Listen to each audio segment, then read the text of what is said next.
1 Tawari 11 ayat 16-19. Pada waktu itu Daud ada di dalam kubu gunung, dan pasukan pendudukan orang Filistin pada waktu itu ada di Bethlehem. Lalu timbullah keinginan pada Daud, dan ia berkata, sekiranya ada orang yang memberi aku minum air dari perigi Bethlehem yang ada di dekat pintu gerbang. Lalu ketiga orang itu menerobos perkemahan orang Filistin. Mereka menimba air dari perigi Bethlehem yang ada dekat pintu gerbang, mengangkatnya dan membawanya kepada Daud. Tetapi Daud tidak mau meminumnya, melainkan mempersembahkannya sebagai korban curahan kepada Tuhan. Katanya, jauhlah daripadaku ya Allah untuk berbuat demikian. Patutkah aku meminum darah taruhan nyawa orang-orang ini? Sebab dengan mempertaruhkan nyawanya, mereka membawanya. Dan tidak mau ia meminumnya. Itulah yang dilakukan ketiga pahlawan itu. Oke, shalom, selamat siang. Kita ketemu channel Pelita Kakiku, karena firman adalah pelita bagi kakiku dan terang bagi jalanku. Ayat yang barusan kita baca adalah sepenggal peristiwa pada kehidupan Daud. Bagaimana pada waktu itu Daud hendak merebut Bethlehem, dan dia berada di dikatakan kubu gunung yang lokasinya dekat dengan gua Adulam, gitu ya. Dan pada waktu itu Daud membayangkan tentang kesegaran sebuah air yang dia bisa minum dari perigi di Bethlehem di dekat pintu gerbang. Gitu, dan dia berkata, sekiranya ada orang yang bisa mengambilkan air itu menjadi sesuatu hal yang sangat menyenangkan hati Daud. Dan ketika didengar, maka tiga orang pahlawan Daud atau triwira Daud kemudian mengambil. Dia menerobos pertahanan orang Filistin yang ada di Bethlehem, dan dia menimba air dari sana, mengangkatnya dan membawanya kepada Daud.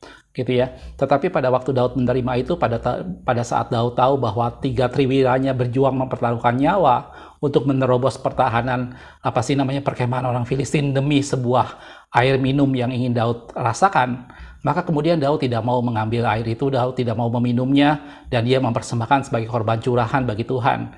Dia bilang, tidak patut saya meminumnya. Bagaimana air ini menjadi satu air yang mempertaruhkan nyawa seseorang untuk mengambilnya, gitu ya. Dan itu menjadi sesuatu hal yang luar biasa yang dilakukan oleh tiga orang pahlawan Daud atau triwira Daud tadi, gitu ya. Pada video ini saya ingin kita melihat sedikit mengenai satu bagian penting tentang bagaimana orang melakukan satu hal yang luar biasa buat orang yang dia kasihi, gitu ya. Pertama, kita melihat di sini bagaimana sikap tiga orang pahlawan Daud itu, triwira Daud, gitu ya.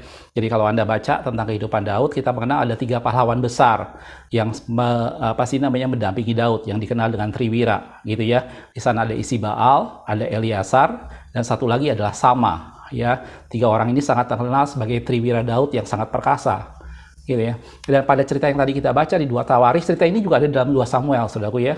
Dan pada saat nanti kita di cerita yang tadi 2 Tawarikh tadi, bagaimana pada waktu itu Daud hanya membayangkan. Mungkin Daud tidak dalam kondisi kekurangan air, Daud tidak dalam kondisi kehausan. Cuma dia dalam hatinya dia membayangkan alangkah segarnya air dari perigi Bethlehem yang ada di pintu gerbang, gitu ya. Dan dia membayangkan seandainya ada orang yang mengambilkan itu. Daud tidak menyuruh triwiranya untuk berangkat mempertaruhkan nyawa, mengambil air dari perigi Bethlehem itu, di mana itu adalah pertahanan Filistin. Daud hanya membayangkan, Daud hanya mengungkapkan isi hatinya menjadi sesuatu hal bagaimana dia merindukan kesegaran air dari perigi dari Bethlehem tadi. Mungkin itu kita berpikir itu bukan sesuatu hal yang istimewa, itu sesuatu hal yang angan-angan yang tidak terlalu penting lah. Bagaimana Daud juga bukan dalam kondisi yang kehausan, gitu ya. Dia hanya membayangkan tentang suatu kesegaran air dalam perigi Bethlehem tadi. Tetapi triwira Daud tidak menanggapi seperti itu. Dia melihat bahwa Daud adalah seorang pemimpin yang mereka hormati, Daud adalah seorang pemimpin yang mereka segani, gitu ya. Dan itu membuat tiga orang triwira ini mempertaruhkan nyawa untuk menerobos pertahanan Filistin hanya demi mengambil air dari perigi Bethlehem tadi, gitu ya. Dan pada saat dibawanya, kemudian Daud tidak mau minum, dan itu dicurahkan sebagai persembahan pada Tuhan, gitu ya. Hal yang pertama yang kita lihat dari triwira ini, bagaimana mereka orang-orang yang sangat loyal dengan Daud, orang-orang yang sangat memperhatikan dan menghormati Daud, gitu ya. Maka sampai pada ketika seperti ini, Daud tidak meminta sesuatu, Daud tidak menyuruh sesuatu pada mereka, tetapi dengan sukarela mereka melakukannya semata-mata karena mereka ingin memuaskan Daud, semata-mata karena mereka ingin memberikan yang terbaik kepada Daud, gitu ya. Dan mereka melakukan ini semua, dan mereka mempertaruhkan nyawanya demi sesuatu yang mungkin sebenarnya tidak terlalu penting, tetapi itulah yang dilakukan pada saat seseorang mengasihi orang lain, pada saat seseorang mengasihi orang lain dengan satu tindakan nyata, dan dia mempertaruhkan nyawa untuk mengambil sesuatu demi sebuah air dalam perigi Bethlehem tadi, gitu ya.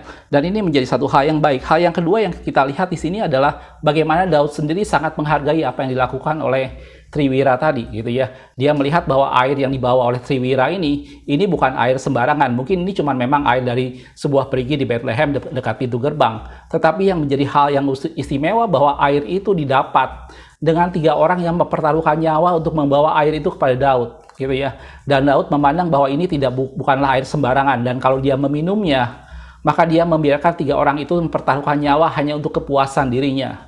Dan Daud tidak mau melakukan itu, dan dia mempersembahkan itu kepada Tuhan sebagai satu korban curah-curahan, gitu ya.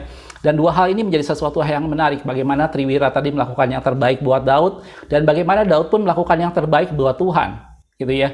Dia tidak semata-mata membiarkan keinginan hatinya, sesuatu yang dia inginkan itu dipuaskan begitu saja, tetapi dia lebih menghargai bahwa ini sesuatu yang berharga yang harusnya dipersembahkan kepada Tuhan, bahwa air ini diperoleh dengan mempertaruhkan nyawa 3 orang, gitu ya. Dan itu Daud lebih memilih mempersembahkannya kepada Tuhan, gitu ya. Dari sini kita akan melihat tentang bagaimana seseorang melakukan yang terbaik untuk sesuatu yang dia kasihi, melakukan yang terbaik untuk orang yang dia kasihi. Triwila melakukannya untuk Daud, Daud melakukannya kepada Tuhan, gitu ya.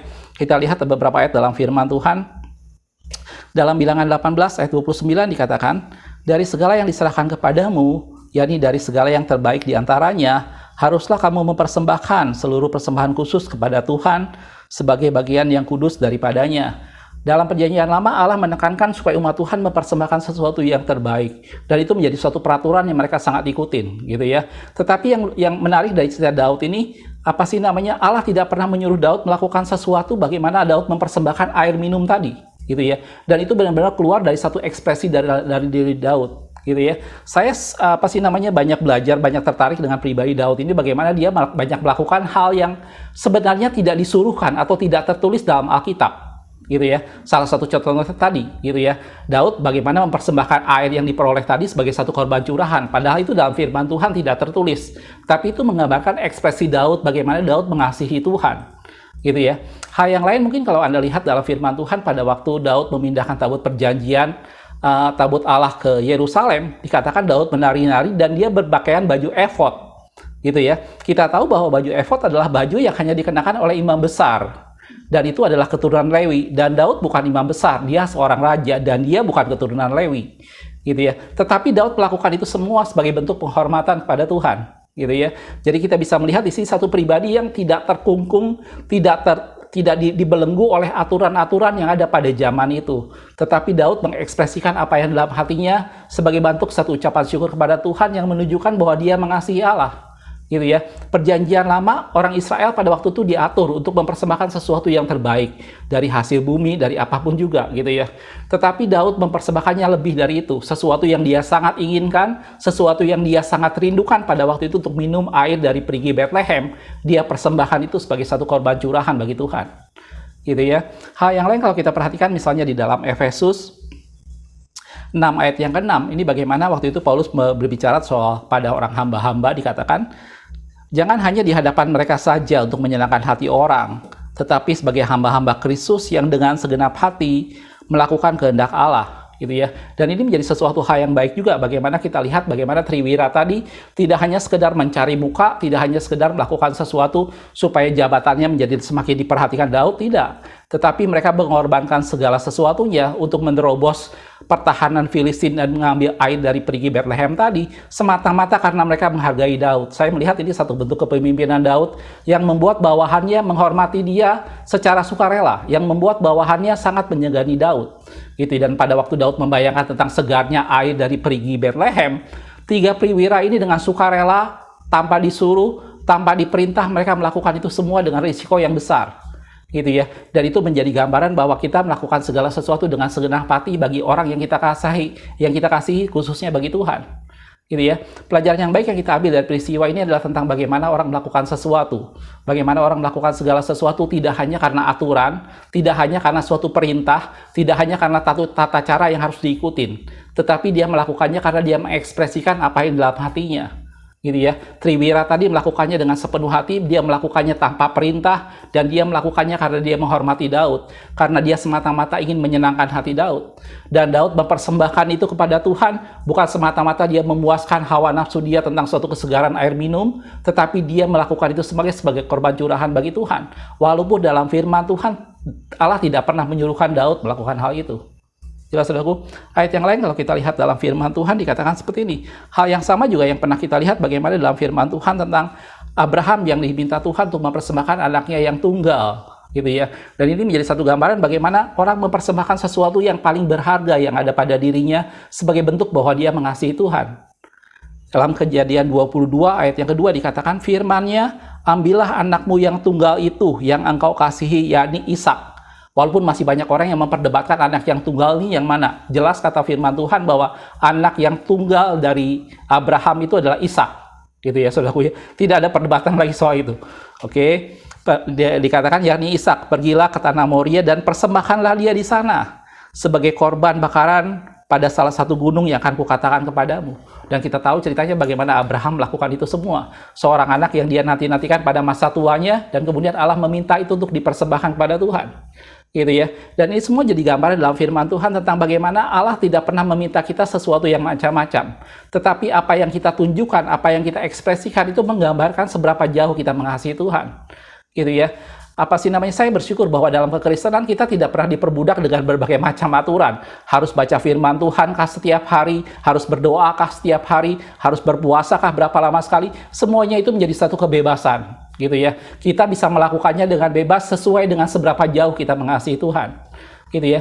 Dan itulah yang menjadi gambaran yang dalam cerita Daud tadi, bagaimana Daud melakukannya semata-mata karena dia mengasihi Tuhan, dan itu datang dari hati. Bagaimana Triwira tadi mengambil risiko besar, masuk pertahanan Filistin dan mengambil air dari perigi Bethlehem demi semata-mata untuk orang yang dia hormati, demi semata-mata untuk orang yang mereka kasihi.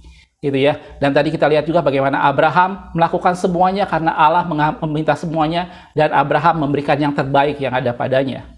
Gitu ya. Mari saudaraku, kita belajar melalui video yang sederhana ini, Anda dan saya, mari kita lakukan yang terbaik pada Tuhan, bukan semata-mata karena itu suatu kewajiban, bukan semata-mata karena itu suatu peraturan, bukan semata-mata karena itu suatu keharusan untuk kita melakukannya. Tapi mari kita lakukan sebagai satu bentuk ekspresi bahwa kita mengasihi Tuhan, sebagai satu bentuk ekspresi bahwa kita ingin semakin mengenal Tuhan, kita semakin dekat pada Tuhan. Gitu ya. Dan tadi saya sudah bilang, Daud banyak melakukan hal yang sama sekali sepertinya di luar firman Tuhan, tetapi justru itu menggambarkan kerinduan dia, menggambarkan kasih dia kepada Tuhan, dan Daud melakukan itu semua. Dan ini menjadi satu gambaran pada kita umat Tuhan dalam perjanjian baru. Kehidupan dalam Kristen bukan kehidupan dalam peraturan dan tata cara, tapi kehidupan kekristenan bicara soal bagaimana kita hidup menyatakan kasih kita kepada Tuhan. Dan firman Tuhan katakan, kasihilah Tuhan Allahmu dengan segenap hatimu, dengan segenap jiwamu, dan segenap kekuatanmu. Gitu ya. Dan itu kita ekspresikan dengan cara kita, dan Allah memandang itu semua. Gitu ya. Bukan semata-mata karena kewajiban, bukan semata-mata karena keharusan, tetapi itu semua menggambarkan bagaimana kita melakukannya, bagaimana kita menunjukkan kasih kita kepada Tuhan. Mari lakukan yang terbaik buat Tuhan, mari lakukan apa yang bisa Anda lakukan buat Tuhan. Gitu ya. Jangan biarkan kita semata-mata hanya memuaskan keinginan kita sendiri. Mungkin ada sesuatu yang sangat kita inginkan, seperti Daud tadi ingin minum dari air dari perigi Bethlehem. Tetapi pada saat itu diterima, Daud lebih memilih untuk menyenangkan hati Tuhan. Daud lebih memilih untuk mempersembahkan itu bagi Tuhan. Gitu ya. Bukan semata-mata memuaskan apa yang dia inginkan, tetapi dia belajar memberikan semuanya bagi kemuliaan nama Tuhan.